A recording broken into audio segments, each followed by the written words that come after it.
Welcome to the Real Estate Espresso Podcast, your morning shot of what's new in the world of real estate investing. I'm your host, Victor Menashe. Today's another AMA episode, that is, Ask Me Anything. I love to answer your questions. If you've got a question that you think is going to be of broad interest, send it in. I'll answer it live on the air. Send your questions to victor@victorjm.com. That's victor@victorjm.com.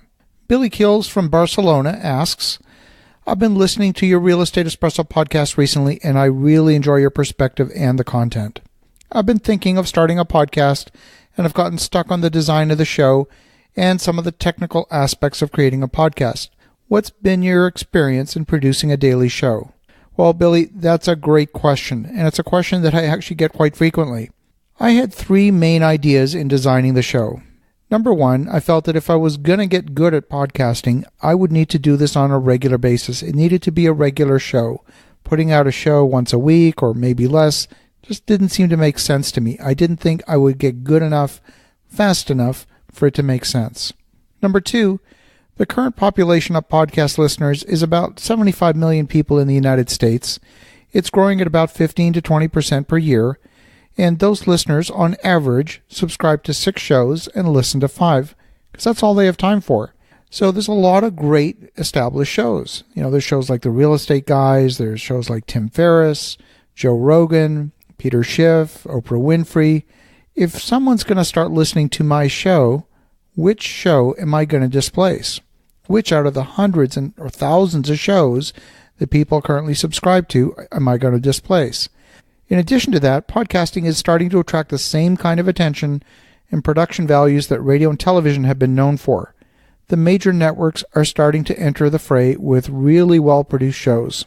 I would have to deliver a product that's at least at that level in order to displace existing shows.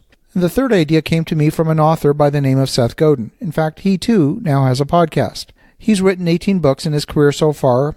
Some of his notable titles include Lynchpin, Purple Cow, The Icarus Deception, Tribes, and many, many others. Seth also has a daily blog. He's been writing a blog entry daily for years, and he breaks the conventional wisdom when it comes to blogging. Most of the blogging experts will tell you that a blog needs to be at least 450 words, it has to have a certain keyword density so that it will SEO properly, and so on, and Seth breaks all of those rules. His goal is to make one point. Every day he makes one point. If that takes half a page, great. If it takes 3 sentences, it'll be 3 sentences. If it's just a paragraph, it'll be just a paragraph. He says as little as he needs to make one point, to give you something thought-provoking to take away with for the rest of your day. And that idea appealed to me very much. I felt that if I was designing a show, I would want to leave the listeners with one idea to ponder for the rest of the day. So that was really the genesis of the Real Estate Espresso podcast, is a show that would leave you with one idea. A 5-minute show doesn't really compete with a 30 or 60-minute show, and my listener feedback is confirming that. Many listeners who I've met in person have told me that they will listen to my show first because they know they can commit to 5 minutes. They don't know that they can necessarily commit to 30 or 60 minutes. So in so doing, I'm able to compete without competing directly. It's by differentiating the product from everything else that's out there, and my goal is always simply to add value to my listeners each and every day. Now, don't kid yourself. Just because the show was 5 minutes, don't think that I'm spending 5 or 10 minutes a day producing the show. It's considerably more than that. Most of the shows are scripted. When you only have 5 minutes, it's got to be crisp, it's got to be succinct. I know that somewhere between 850 and 875 words is exactly 5 minutes. The show itself is hosted on a platform called Anchor, part of the Spotify ecosystem. And one of the things I like about the Anchor platform is that it manages the distribution to a bunch of the major distribution channels. There's over 100 distribution channels out there.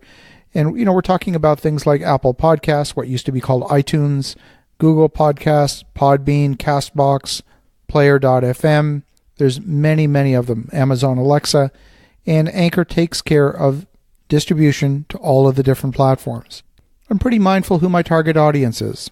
I know that my audience is made up of established real estate investors, folks who are not rookies, folks who have achieved a certain level of success. Many of them are established, very experienced developers. And for many people, the technical aspects sometimes can seem daunting. How to record a good quality show? What equipment do you need? If you want to learn more about that, I published a bonus episode on February the 1st called The Technical Elements of Recording and Editing a Show. Go have a listen to that one, and I think it'll demystify some of the technical elements of how to produce a good quality show. I want to thank you, Billy, for a great question. And for the listeners at home, if you're thinking of starting a podcast, feel free to reach out, ask me any questions. Happy to share what I've learned about podcasting and point you to whatever resources and can have something to offer that would be helpful for you. As you're thinking about that, have an awesome rest of your day. Go make some great things happen. We'll talk to you again tomorrow.